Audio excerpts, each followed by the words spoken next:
was interesting. This is a Variety article.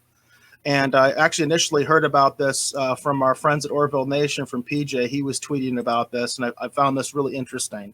So it says the WGA, that's the Writers Guild of America, settles a $3.4 million settlement with CBS.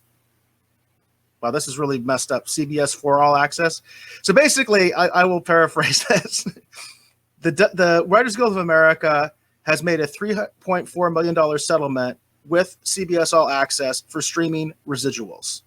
So it says the WGA West has reached a big settlement with CBS over underpaid residuals for shows made available on the CBS All Access streaming platform from its inception in 2014.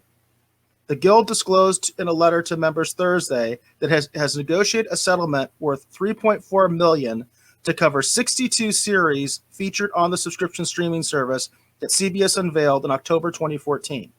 The Guild challenged the methodology that CBS used to calculate the residuals due to writers for episodes of new and vintage series. The settlement covers 2014 through the end of 2020.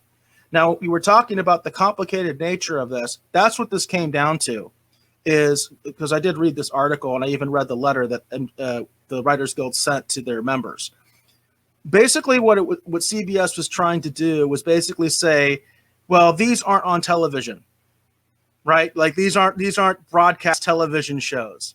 So they were trying to basically cheat the Guild members out of their residuals with that argument. That's what it comes down to. That's the bottom line.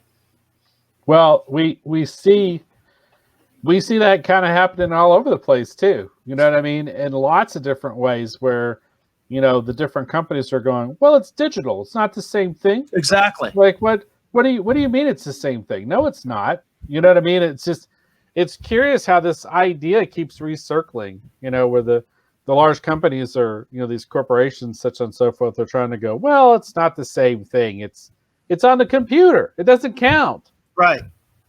Yeah, that's exactly what you have. And then it's kind of funny, with the article you were just talking about, that's another way that they're sort of exploiting this in a completely different direction. They're saying, okay, the stuff we're doing with Netflix, that's like the streaming deal. Now the stuff we're doing with Disney, that's like the TV deal, right? Even though they're both streaming platforms. That's how complicated and weird it's getting. But in this case, wow. This was a situation where basically they were trying to keep from paying residuals to the actual writers and creators of these shows. I love the fact that they chose to use Discovery as the branding for this article, just to show the CBS the CBS cheating its workers. That's some good branding there for Star Trek Discovery. Way to go! You know what I mean? Way to go! That's what you're known for in the industry. It's for cheating your writers.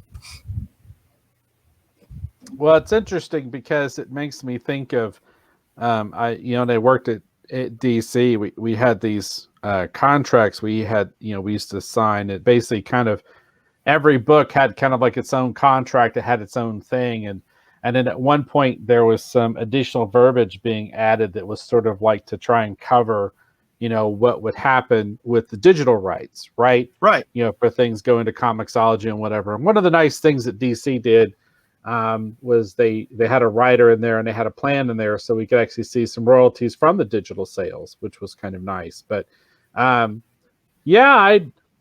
don't know. I mean, we've seen some strange stuff where there was a lot. I know, who was that? There was one company that was trying to say that they had bought another company and they were trying to act like, oh, well, those old contracts aren't legit. Disney was doing that. Yeah, Disney they're is doing that. As far as I understand, that's still not resolved. And that's with the books, of all things, the licensed books. Basically, Disney is trying to say, oh, well, that's the old regime. They made a deal with you, not us. Like, seriously, when you buy a company, all those contracts go to you, Right. It's just that's a real thing. Strange. Yeah. And that's also something that Orville Nation has been covering because they have an author that actually contributes on their show. And it's been talking about that he hasn't been getting his. I don't know if that situation's been since resolved. I just remember the genesis of that, and it basically Disney did not want to honor the books, like the Lucasfilm books and things like that. They didn't want to honor those agreements. Yeah, it's just I don't know. I don't know. It's crazy all this stuff going on. This is crazy. I do think it's interesting that the Variety did give ViacomCBS a little bit of a pass here, because they specifically refer to CBS by the way, they call it CBS for All Access, which is like, what?